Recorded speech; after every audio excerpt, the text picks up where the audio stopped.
নমস্কার, প্রতিদিনের মতন আজকে আরেকটা ভিডিও শেয়ার করবো। সকালবেলা ঘুম থেকে উঠে দেখি অজরে বৃষ্টি তো পড়তে আসে। আজকে 3-4 দিন যাবত যে বৃষ্টি পড়তেছে কুমিল্লা শহরে, এই বৃষ্টি পরে বৃষ্টির পানিতে তো কুমিল্লা শহর ভেসে যাচ্ছে, বন্যা শুরু হয়ে যাচ্ছে।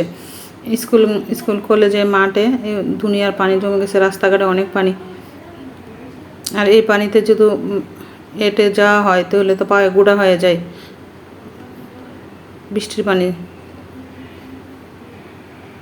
জমে রাখা পানি। আর ওইদিকে তো তারপর সকালবেলা চা মুড়ি খেয়ে নিলাম, চানাচুর মুড়ি বানিয়েছিলাম। আর কালকে একটু ভাত ছিল, তো ঈশানকে দিয়েছি খাওয়ার জন্য। তরকারি ছিল, ঈশানে খেয়ে নিয়েছি। আর দুপুরের জন্য মাছ ভিজিয়ে নিলাম, আজকে মাছ দিয়ে মাছের বোনা করব।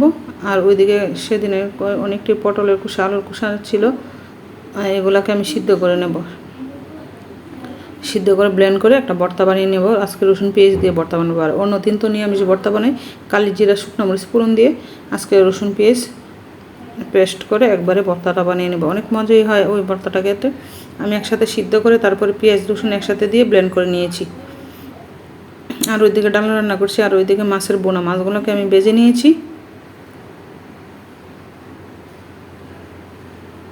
আর এখন মাছের বোনা করবো। আবার এরকম কই মাছের বোনা কিন্তু খেতে অনেক ভালো লাগে। আর সাথে যদি লেবু শসা থাকে, আর শসা কিন্তু অনেক দাম দিকে, এই জন্য বাসা কাঁচা তরকারি আনলে অবশ্যই শসা না, আর বলে দিতে হয়। তো সেদিন বলে দিলাম যে শসা নিয়ে আসো না কেন, তারপরে শসা নিয়ে আসলো। আর আমাদের মতন মধ্যবিত্ত মানুষেরা তো হিমশিম খেয়ে যায়, কারণ একজনের ইনকামের টাকা দিয়ে পুরো সংসার চলে। তারপরে ছেলে মেয়ের পড়াশোনার খরচ, বাসা ভাড়া, যাতায়াত খরচ সব কিছু একজনের ইনকামে দিয়ে আমাদের মতন মধ্যবিত্ত মানুষেরা চলতে অনেক কষ্ট হয়। আর কি বলবো, আমাদের মতন যারা মধ্যবিত্ত মানুষ আছেন তারাই একমাত্র বুঝবেন আমার দুঃখ কষ্ট। তারপর চেষ্টা করি সবার সাথে মানিয়ে নেওয়ার জন্য। আর এদিকে পটল বললাম না, এগুলো একসাথে পেস্ট করে নিচ্ছি। আদা রসুনও সব কিছু পেঁয়াজ রসুন একসাথে পেস্ট করে দিয়ে দিলাম, আদা দিয়ে দিলাম, দিয়ে হলুদে গুঁড়ি মরিচের গুঁড়ি লবণ দিয়ে ভালো করে একসাথে মেখে নিলাম। আর ওইদিকে পেঁয়াজ দিয়ে দিলাম আর শুকনো লঙ্কা দিয়ে দিলাম, দিয়ে ভর্তাটা বানিয়ে নিলাম। ওইরকম ভর্তা কিন্তু খেতে অনেক ভালোই লাগে। আজকে আর বাজি করলাম না, বাজির কিন্তু অনেকগুলো ছিল, আমি আজকে আর বাজি করলাম না, কারণ কালকের আবার গুঁড়া মাছের চচ্চড়িও ছিল।